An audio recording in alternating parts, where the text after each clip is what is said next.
In this video, we are going to deeply understand one of the most powerful and commonly misunderstood tax function, dates between.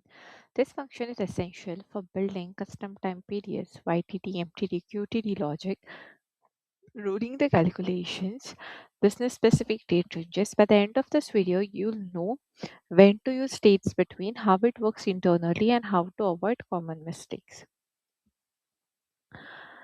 In real business scenarios, we rarely analyze data using the fixed calendar logic. Business often asks sales between two custom state, performance during a campaign, revenue between project start and end, sales from joining date till today. Standard functions like total YTD or same period last year cannot handle these cases. That's where dates between becomes essential. Dates between returns a table of dates between two given dates. It does not return a number. It uh, it returns a date range. It returns a date range that can be used inside calculated.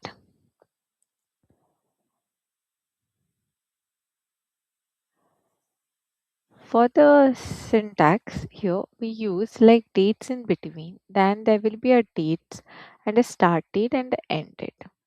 So dates will be your date column and it must be a continuous. Start date, it should be a beginning of the range, and end date, it should be end of the range. The function always works inside the calculator. Suppose if we want like a total from total sales between Jan 1 till January 1st till March 31st, the formula will be like, we have to just, we'll see a practical example of this as well. Like total sales between, then there will be a date table, and then the date from the start till the end date that we need to mention it out. So dates between works well with today, like today function. It's like we can use today, and for the commonly used for YTD calculations, running totals, current period analysis. Imagine a business who wants to see sales from order date till today. Dates between allow you to fix the start date, dynamically and move the end date. This makes dashboards fully dynamic without manual passing. When to use which function? Suppose if we want like dates in period and dates between, dates period is like start relative period. It's best for those like x last number of days or last y number of months. So the advantages is that automatically handles the calendar boundaries like leap years, 30 versus or 31st day months. And for dates between, it's best for custom specific date ranges. Example, campaign start to campaign end. Risk requires manual handling of start and logic susceptible to boundary error with it. So the best practices for time intelligence is that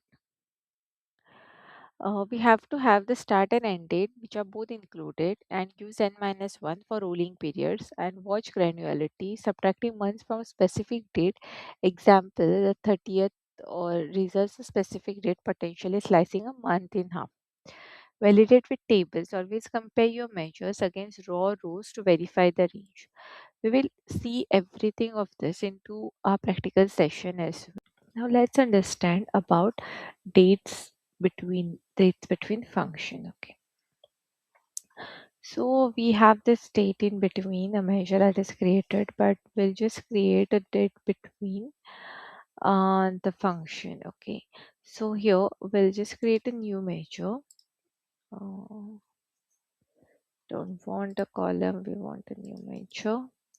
Okay, so here we just take like a same day, 3-day cumulative date between the period. Okay, so just say calculate, then as always for the total sales, comma, dates between, then we'll have this deem date,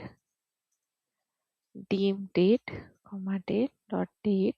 Okay, comma, as per the syntax it's date add, then the last date should be deem date dot date, comma, -2 comma d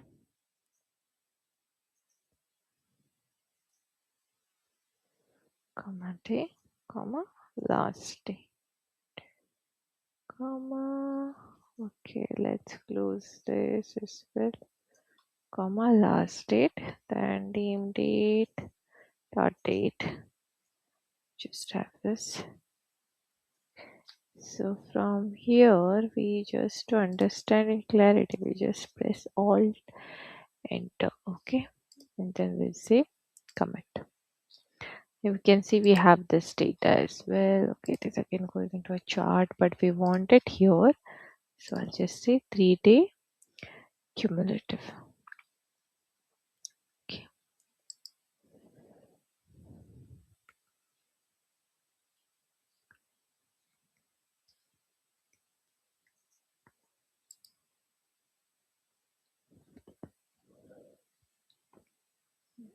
So now we can see we have got this data is similar only, just that we are just checking how the date between works as compared to how like we are taking out the dates in period. Okay, so here we can just give it try here one more thing. Okay, see here for okay, here we are directly taking -3, but into date between we are taking like -2, right? When we are also calculating for 3-day cumulative. So if I say here for 3 days and we say commit, you can see there's a difference.